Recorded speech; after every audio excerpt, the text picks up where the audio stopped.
So this talk is going to cover 3 different learning approaches, and I'll delve into each one. I'm also going to talk about getting connected with the community, and then I'll summarize everything at the end. So some things that I'm not going to cover. I'm not going to talk about boot camps. I'm not going to talk about code schools. I'm not going to talk about college or online courses or how to find more tutorials. So the first one I'm going to talk about, challenge-based learning. What do I mean by that? There are lots of websites out there that will give you lots of different exercises, so you can do one at a time and kind of grow your skills through a small problem instead of taking on something big. This style might appeal to those who don't want to start on a big project, don't want to build something from scratch. If you like rewards or trophies or badges, there's also that kind of a motivation behind it. Another thing that I really like about these is most of them have pretty strongly covered edge case testing. So if you think you solved it, awesome, you run the tests and you realize, oh, I missed something. So this is a very small list of the quick Google search that I did to come up with all the different tools out there. There are a lot of them. I think I've played with 3 on this list. Some things to keep in mind when you're choosing a tool. If you're wanting to learn more than one language, maybe today you're learning Python, but next month you want to start learning JavaScript, try and pick a tool that's language agnostic, or that has multiple language support inside of it. So you're not picking one tool for Python and then having to find something else for JavaScript or something else. As I mentioned, strong solution testing is really important. They help you out to figure if your code is not optimized, it's not running at speed, or if you missed an edge case, things like that. So having testing that gives you an error message or something to go off of is really helpful instead of just saying, I failed. A lot of these tools have in-browser interpreters as well as editors, so if you're wanting to be on the go, if you don't have a dedicated laptop, many of them you can just work completely online with them. I mentioned badges before, so if you like reward motivation. A lot of them have built-in review and feedback mechanisms too, so if you want to get ideas on how to improve your code or if you want to help others, there's a few that do that. And many of them have competitions. So maybe you're not ready to do a competition yet, but they do host them every month or every week. So when you feel a little bit more confident, you can join one of the competitions. The first one I'm going to talk about is HackerRank. So some things I liked about HackerRank, they have a pretty good diversity of problems as well as languages. They support both Python 2 and Python 3. The way they have things grouped is from easy to advanced. So maybe you don't need to do the hello world anymore. You've figured that out on your own. You can move on to something a little bit more advanced. Maybe you haven't played with strings as much yet, or some of the math-related functions. They also have that in-browser editor and interpreter that I was talking about. I believe they have syntax highlighting. Their tests run in real time. So if you hit, submit my code, check and make sure it works, you get to watch as each one passes or fails. And you'll get to see the error messages of why it failed. Maybe it wasn't optimized. Maybe you missed an edge case. Some things that I don't like about HackerRank, they don't have a community collaboration type of built-in. When you submit your code, you submit it to be graded, and then it's lost in the ether. So there's no, hey, you could improve by doing this. There's also no way to take those problems offline or test offline. You have to do everything through their website. Another one that I've played with, Exorcism.io. Some things I like about Exorcism.io, completely opposite of HackerRank, they do have a built-in review set. When you submit your code, it goes public, and anyone can make comments on it, or you can ask questions and get help from others. I think that's really cool. You might have done it one way, but there's a million other ways to code something. You can also join teams or create a team. So maybe there's 8 of you all learning Python together and you want to start tackling these challenges. You can post your code, your friends can help you figure out what you did wrong, what you were missing, where you need to improve, and you can grow together. Something else I thought was really cool, their exercise list is actually an open source GitHub or an open source repository on GitHub. So me as an advanced engineer, I might see that, oh, this has a bug in it, or I really think that you should include this exercise on your list, and I can help contribute and help them grow in what they're offering their students. Some things that were not my favorite.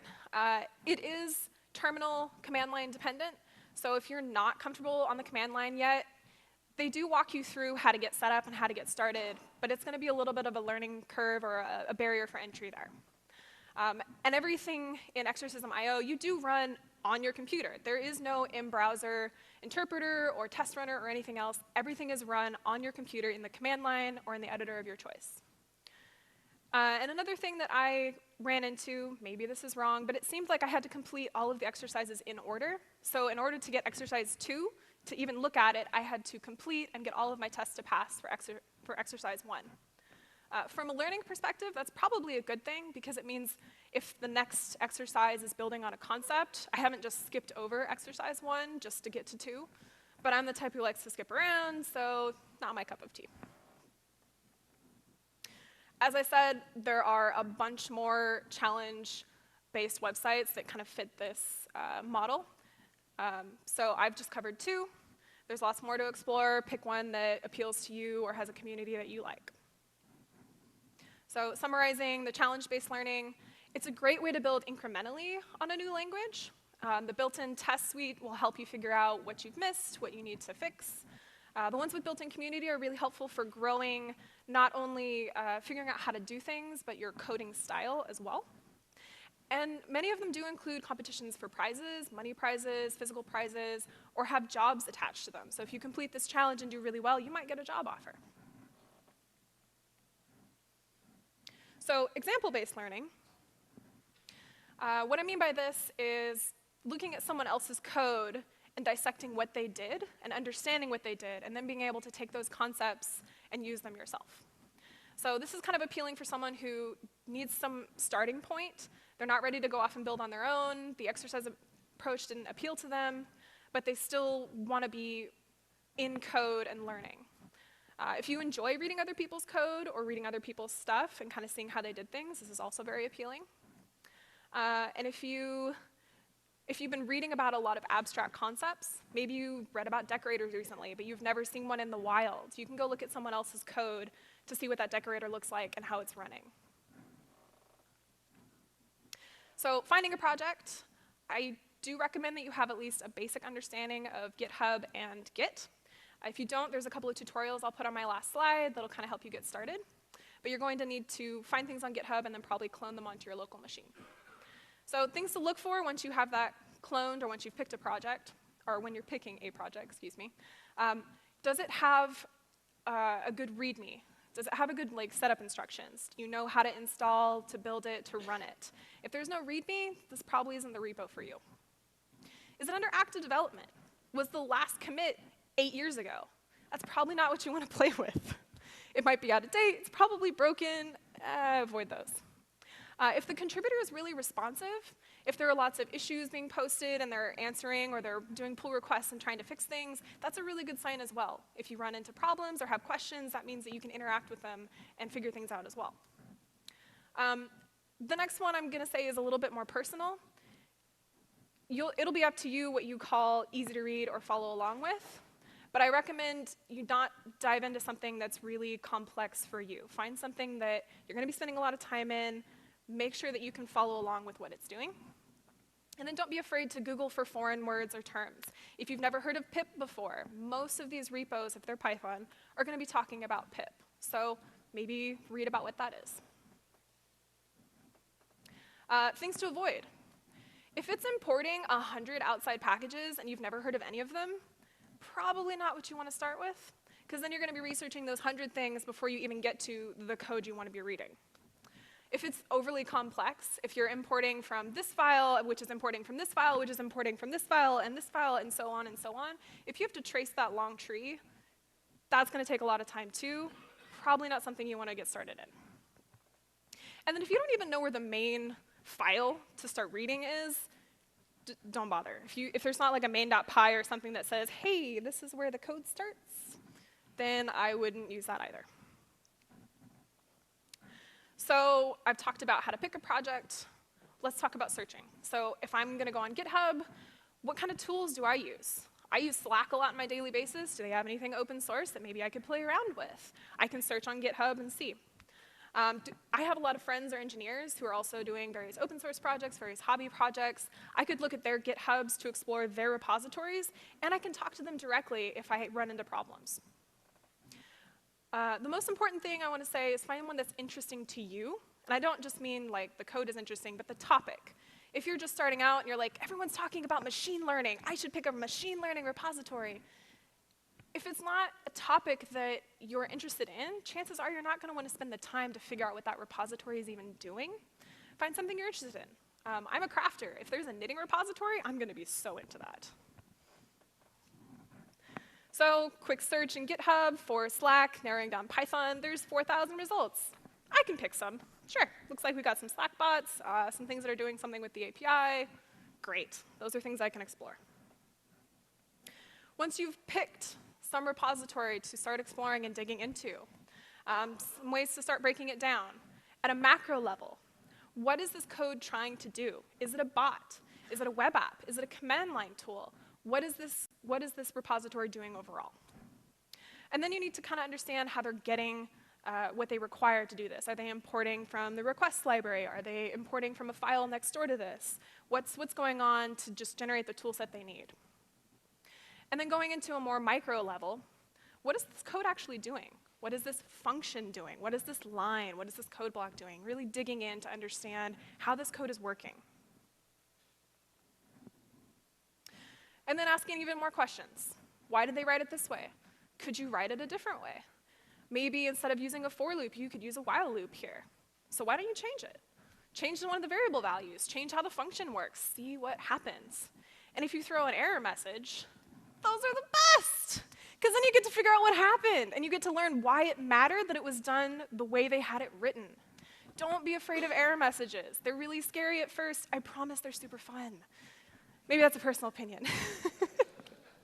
And remember, you're not breaking their code by changing all these and generating errors. It's not like their server is suddenly going, oh my god, they hit all these type errors, something is wrong. You're doing all of this on your machine. Any changes that you make are on your machine. So cause as much chaos and havoc as you want. It's great. Once you're feeling a little more confident in this repository, you feel like you've got it under control. See if there's any open issues that someone has posted. Hey, this was causing a syntax error for me. Could you fix that? Maybe while you were working with it, you were like, you know, I really wish it had this feature. See if you can build it out. And then when you're kind of done playing with this repository, what are the takeaways that you found? Did you learn some new third-party package? Had you never used requests before, but man, it's awesome? Did you get exposure to some new built-ins? Maybe sets were new to you and you'd never used them before. Were there concepts that you hadn't seen, decorators or generators or some other concept that you had heard about but hadn't seen in the wild? You can now use those in a future project, or at least are less afraid of them. So summarizing for the example-based learning, find a repository that's interesting to you, that you feel comfortable kind of digging into. Make sure to ask lots of questions of the code. How did they do this? Why did they do this? What happens if I change it? Don't be afraid to cause all the error messages. Again, they're fun. They teach you what matters and why it's wrong. And then use what you learned. So project-based learning. These are the people who are like, no, I'm not into the exercises. I don't want to go plan anyone else's code. I want to build my own thing. And they're ready to get started from scratch. So if you already have a project in mind, maybe you have that blog that you've been meaning to get started, and of course, you should build it yourself, so let's do this. If you couldn't find a good example on GitHub, maybe no one was using the Slack API quite the way you want to, so you're going to build your own thing. It's really appealing for those who are very self-motivated and very goal-oriented. If you're the project planner who likes creating Kanban boards, this is for you. And if you're a junior engineer in your career and you're trying to interview at places, creating a portfolio, building things from scratch that way is really good. You can show them off to future employers. So my biggest piece of advice, scope creep. If you've never heard of scope creep, it's when you start off with this little tiny concept and then it just balloons out. So you're going to build an email server. Great, all you need to do is send and receive emails. But wouldn't folders be nice? And wouldn't filtering be really cool? And what about auto-forwarding? And then it just keeps going. So to help kind of manage scope creep, as well as kind of build out how you should do this project, I recommend breaking everything down into to-dos. And a to-do can be anything from research a new package or a new concept, experimenting with how that package works, actually writing the code for a certain file or function, documenting everything you've been doing, writing the README or the setup to make sure that anyone else who comes along and plays with your repository can actually run it. And then building tests as well. So all of those can be to-dos, and they can be broken out even more. If you feel yourself getting discouraged, I once wrote a project that had 1,000 lines of code and didn't test any of it, and then I was like, I should write tests. That one giant to-do of tests was looming over me. I hated it. So I broke it down into even smaller pieces. I was like, all right, first I'm going to test this file. And it wasn't as daunting then. I only had 100 lines of code to test instead of 1,000. And it felt really good to kind of say, yay, I finished this one. And it felt like I accomplished something. It kept my momentum going, and it kept me interested in what I was doing. So I made sure to celebrate each success. Anytime I finished one of those to-dos, I was like, I am awesome. And if you get stuck, or if you trigger those error messages we were talking about, Google is your friend. I have typed in an exact stack trace into Google before and been absolutely thrilled with the wonderful results that I get, because everyone else does it too. They're like, I got this, what does it mean? Stack Overflow, there's usually a great conversation. Yeah, so Google's great. Stack trace messages in Google, super great. I'm going to tangent slightly and talk about my passion project / horror story.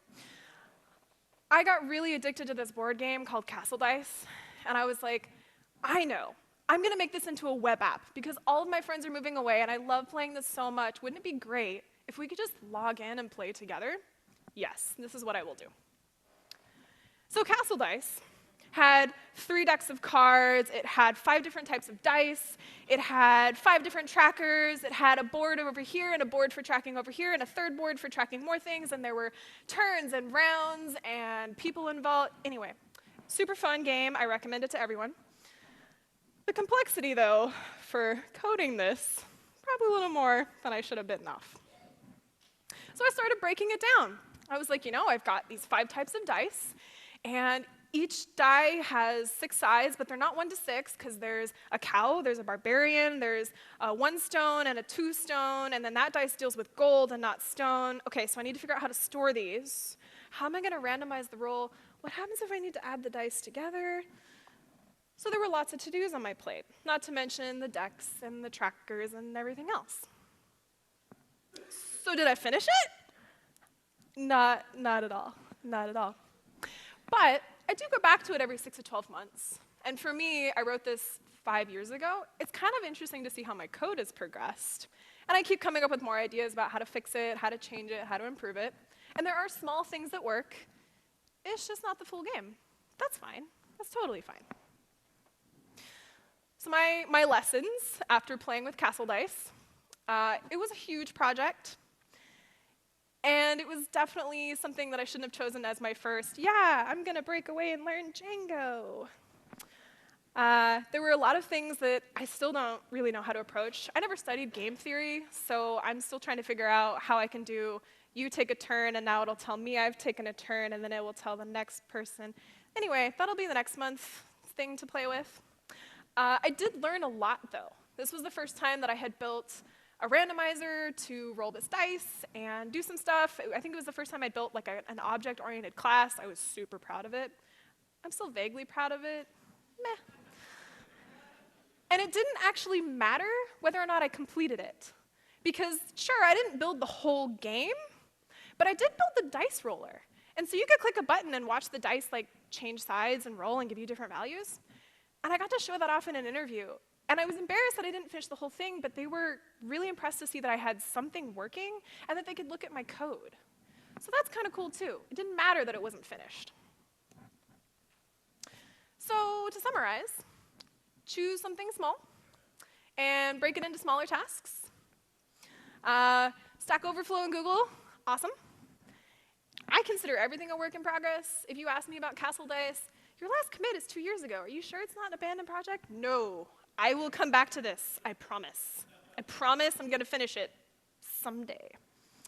And the biggest thing, make sure you're having fun. This is a project that you chose to build yourself. So keep it fun. Don't be discouraged. So getting connected with the community. We've talked about all these different ways that you can do code, but getting into the community is what I find is really helpful, because there are people, even here today, who, if I go up and say, I'm really struggling with this Python thing, chances are they at least know what Python is, right? Pretty sure. They're either using it in their daily jobs, or they have used it in a daily job, or they're on some open source project or some hobby project, or they're just learning it like me. Or not like me currently, but anyways. So coming to these community events, you have lots of options to not only network, but also get advice and guidance on things that maybe you're struggling with, or that you need some help with, and that you need a new resource, new docs, whatever. It's also a great place to find a mentor. So I love mentoring. I hope I'm good at it. I think I'm good at it. I should talk to my mentees. Mentors will both help and encourage you. So they're not just going to hand you the answer. Really good mentors will coach you to the solution. They want you to be able to think through the problem yourself and not just be handed the solution. They want to make sure that you can come up with it on your own the next time and understand why that's the correct answer. And we also really care about your growth. Like, I'm a mentor. I really love it when my mentee has been struggling with something and she finally has this click moment, or the code finally stops triggering an error and she calls me up and she's like, oh my God, it finally works? Yes. I just want to celebrate with her. That's something that I get to enjoy as a mentor. I have helped her through this process, I have coached her, and now I get to enjoy the fruits of her labor. Not take credit for them, but at least enjoy them with her. So there's lots of groups, conferences, tech events, all kinds of things out there. These are the handful that I have been to or am aware of. PyLadies, lunch was awesome today, by the way. There are lots of Python meetups, Django meetups, Flask meetups. If you're more into the conference scene, PyCon, North Bay Python, which you may have heard of, PyBay. There's lots of Python-specific things. Even if I just go to meetup.com and type in Python in San Francisco, because that's where I live, there's a ton of results. And these are just the groups. They're not even the events. If you're into other languages, there's Waffle.js in the Bay Area. I know there's Donut.js in Portland. There's Railsbridge. Hackerspace, I think, is more agnostic. There's lots of ways to find interactive communities. If you are of the female or non-binary persuasion, there's also PyLadies, like I mentioned, but Girl Geek dinners are really great networking opportunities. Women Who Code has a great newsletter. They also do events. Girl Develop It does, I think, JavaScript courses, but I think they also do events. And if you're the type who lives in the boondocks in the middle of nowhere, you're like, I'm not near a metropolitan area. How am I going to do anything? There are tons of online communities as well. PyLadies has their own Slack. Exercism.io that I talked about has a built-in community platform, so you're able to interact and get feedback anyways. So to summarize my summaries of summaries, we covered challenge-based learning, so practicing with small exercises, taking advantage of the test cases when they do and don't fail, community feedback, competitions, all the things baked into that. Example-based learning, so digging into someone else's code and really understanding how it works, why it works, what breaks, asking questions, playing with error messages. We talked about project-based, breaking a large idea down into smaller pieces, preferably avoiding the large idea in the first place. Getting help with that, putting things into Stack Overflow and Google when you run into problems, and having fun. Like all of these, that is the most important part. We also talked about community, various events, finding a mentor. So the biggest takeaway I want you to have today is there's no one right way to continue your learning journey. Maybe one of these really resonated with you. Maybe you hate all of these ideas. That's great.